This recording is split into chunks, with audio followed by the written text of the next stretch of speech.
Hey guys, this is Miss Sebastian and we're going to look at comparing ratios today. So this is your practice. So we're going to go through each problem here. Which ratios are equivalent to the following ratios? You can use a tape diagram to help you with the equivalent ratios, but I like just looking through and finding those equivalent fractions because ratios are just fractions. That's all they are. Okay? So what I want you to do is I want you to look at this first one. Okay, we've got 6/10 and 3/5. Is there a way that we can convert 6/10 to 3/5? Well, we can divide both the top and the bottom by 2. And it does give us 3/5. So that would be an equivalent ratio. Okay, and 3/5 is the simplest form. Okay, so if I look at 7 over 11, like the bottom, that's the simplest form of a fraction too. Is there anything that I can multiply 3 and 5 by to get 11? No, there's not. So that one's not an option. What about 12 over 20? Well, I could see if I could simplify it to look like 6 over 10. Well, I know to get 6, I have to divide 12 by 2, so I'm going to divide the bottom by the same thing. You have to always keep those balanced. So 12 divided by 2 gives me 6, and 20 divided by 2 does give me 10. So those are equivalent. Okay, and then last I've got 10 over 20. Well, if I simplify this one all the way down, by dividing both the top and the bottom by 10, I get 1/2. And 1/2 is not equivalent to 3/5. So that one cannot be our answer. So you've just got the first two for that option. Okay? The next one, which ratios are equivalent to 7/3? Well, we're going to do the same thing. Okay, your choices are 14/9, 8/4, 14 over 6, and 70, I'm going to scoot it over, 70 over 30. Well, let's look. If I multiply the top by 10 to get 70, and multiply the bottom by 10, 3 times 10 does give me 30. So this is an equivalent ratio. Okay, so now 14. I would have to multiply 7 by 2 to get 14. And 3 times 2 does not give me 9. So that is not an equivalent ratio. But 7 times 2 to give me 14, and 3 times 2 does give me 6. So that would be the equivalent ratio there. And I can't multiply 7 by any whole number to give me 8. And I can't multiply 3 by any whole number to give me 4. So that is not an equivalent ratio. Number 3. We've got 8/12, and we want to compare 50 over 100, 2 over 3, 100 over 150, or 150 over 100. Okay, so I'm going to look at all of these, and I'm going to see what I can simplify 50 over 100 to be, just because I think this would be a little bit easier. And I could simplify it to be 1/2. And then 100 over 150 I can simplify to be 2/3. And 150 over 100 I can simplify to be 3/2. So let's see what I can simplify 8/12 to be. I can divide both the top and the bottom by 4.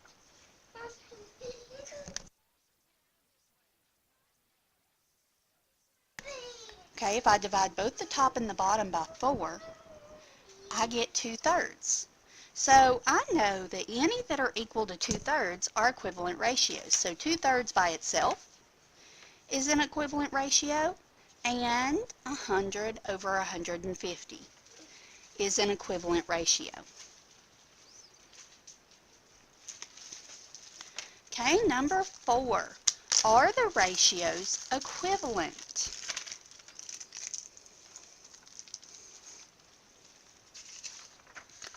Okay, so we've got 3/18 and 2/9. Okay, so there's several ways to do this. You could do a tape diagram, but there is also a much easier way that I have found to compare two ratios. If you can't simplify them anymore, okay, there's not a way to compare that way, but you can say 3/18 and 2/9. Now, I call this the butterfly method, and it's just different from some other things that are taught, but that's okay. What you do is you cross multiply. And so you get 18 times 2 is 36. Now I'm going to do the same thing this way. 3 times 9 is 27. These two are not equal. So these two fractions are not equivalent. Okay, now I'm going to look at my next one. I've got 10 22nds and 5 11ths. Now I could simplify these, and I could say, okay, this one divided by 2 is 5. 22 divided by 11 is also, 22 divided by 2 is also 11. So that would, right off the bat, be an equivalent fraction, but I want to show you how this works with the butterfly method. 22 times 5 gives us 110, and 10 times 11 gives us 110. So because those two are equal, those are equivalent fractions. Okay, so now we're going to look at number 6. Oops, there we go. So I've got 2/4 and 20 over 36. So we're going to do the butterfly method. 4 times 20 is 80. And 2 times 36 is 72. Because these two are not equal, these are not equivalent fractions.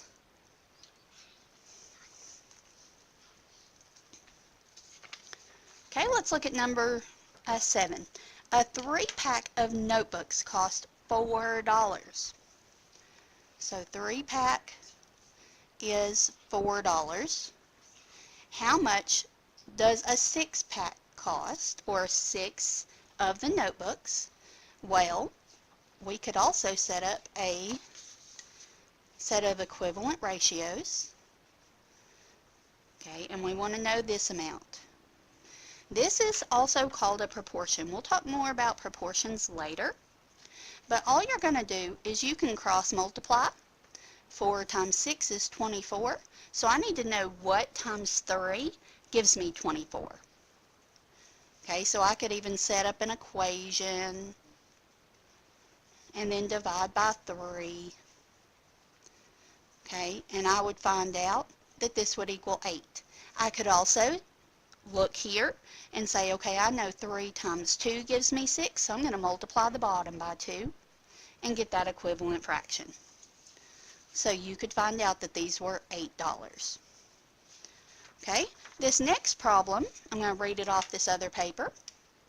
A car travels 63 miles on 3 gallons of gas. Okay, how far can the car travel on 15 gallons of gas? So what we're going to do here is we're going to say, okay, what can 3 multiply by to give me 15? So it can multiply by 5. Okay, so if I multiply the bottom by 5, I'm going to multiply the top by 5. So 63 times 5 gives me 315 miles. Okay, so I can find that the car can travel 315 miles on 15 gallons of gas. Okay, now I'm going to look at number 9. I've got 400 photos